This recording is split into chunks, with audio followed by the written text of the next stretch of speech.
தமிழ்நாடு சட்டமன்றத்தில் தமிழ்நாடு நகராட்சி நிர்வாக சட்டம் மற்றும் ஊரக உள்ளாட்சி சட்டம் இந்த 2 சட்டத்திலையும் ஒரு சட்ட திருத்தம் கொண்டு வந்து ஊராட்சிகள், ஊராட்சி ஒன்றியம், மாவட்ட பஞ்சாயத்து, நகராட்சி, பேரூராட்சி, மாநகராட்சி இவ்வளவு உள்ளாட்சி அமைப்புகளையும் மாற்றுத்திறனாளிகளுக்கு ஒரு நியமன உறுப்பினர் பொறுப்பு கொடுக்கறதுக்கான வாய்ப்புகளை உறுதியாக்கி சட்டமன்றத்தில் இந்த ஒரு சட்டமாவே ஏற்றிருக்காங்க. தமிழ்நாட்டில் இருக்க அனைத்து உள்ளாட்சி அமைப்புகளையும் மாற்றுத்திறனாளிகள் நேரடியா தேர்தலில் போட்டியிடாம நியமன முறையில உறுப்பினராகப்படுவாங்க.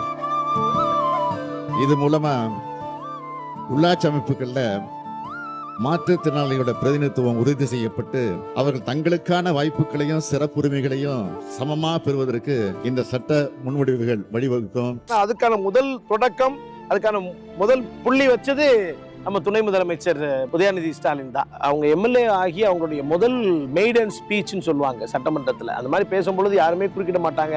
அது அவ்வளோ முக்கியத்துவம் வாய்ந்த விஷயம். ரொம்ப செலக்டிவ் டாபிக்ஸ் எடுத்து பேசுவாங்க.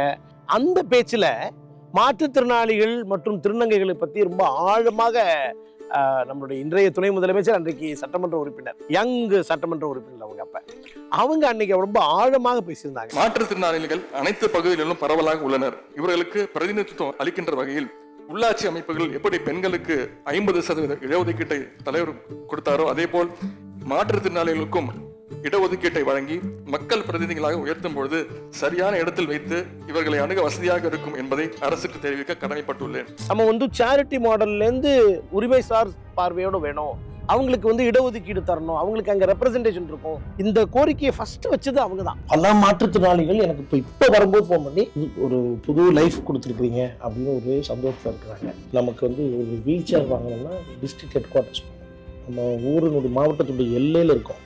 இப்போ இந்த 13,000 பேர் நமக்கு உள்ள மெம்பர்ஸ் ஆகிட்டாங்கன்னா இந்த வீல் சேர், இந்த அசிஸ்டிவ் டிவைசஸ், இந்த டிசபிலிட்டி சர்வீசஸ் எல்லாமே நம்ம கிராமத்திலேயே வாங்கிக்கும். அதுக்கான அதை நோக்கி நம்ம நகர்றது, டீசென்ட்ரலைசேஷன் நோக்கி நகர்றோம். எங்களை பொறுத்தவரை இந்தியாவில் இதுதான் ஃபர்ஸ்ட். உடையார் முன் இல்லாறு போல் நின்றிருந்தவர்கள் கேட்கின்ற இடத்துல இருந்தவங்க கொடுக்கின்ற இடத்திற்கு கொண்டு வந்திருக்காங்க இல்லையா, அது எம்பவர்மெண்ட். ஆஸ்திரேலியாவில், நியூசிலாண்டில் அங்கெல்லாம் நடக்குதுன்னு தான் பார்த்தோம். தவிர இந்தியாவில் நம்ம இப்படி பண்ணோம். சத்தீஸ்கர்ல இந்த அரசு உத்தரவு கொண்டு வந்தாங்க பிரதர். ஆனால் நடைமுறையில் நாம இதை இப்போ நடைமுறை கொண்டு வந்திருக்கோம். அதுவும் ஒரு சட்ட திருத்தம் வழியா வந்திருக்குன்றதுனா எக்ஸ்ட்ராடினரி. ஆக்சுவலா நிறைய இடங்களில் எங்கள்கிட்ட உட்கார்ந்து பேசாம எங்களுடைய கஷ்டத்தை கேட்காம இருக்கனாலதான் போராட்டமாக அது மாறுது. அப்ப அதை நம்ம மாற்றணும் அப்படின்னா என்கேஜ்மெண்ட் நடக்கணும். Engagement to the nearest place, make the right ரியல்னு சொன்ன மாதிரி ரொம்ப சந்தோஷமா இருந்துச்சு. இது ஏதோ ஒரு டெப்டி சிஎம் வீட்டுக்கு சொல்லி அப்படி ரொம்ப அப்படி ஜாக்கிரதையா காடா பேசணும் அப்படிலாம் இல்லை. ஒரு பிரதர் ஃப்ரெண்ட் கிட்ட போய் பேசிட்டு அப்படி வந்த மாதிரி ஒரு ஃபீல் பண்ணேன். நான் இறுதியா ஒரே வார்த்தை சொன்னேன், லவ் யூ சார் அப்படின்னு சொன்னேன். வேற எப்படி அதை சொல்றது? எனக்கு நிறைய இந்த கவிதைலாம் நமக்கு வராது. அது வார்த்தையில அன்பா சார் அப்படின்னு ஹக் பண்ணேன். ரொம்ப பிடிச்சது, சந்தோஷமா இருந்துச்சு.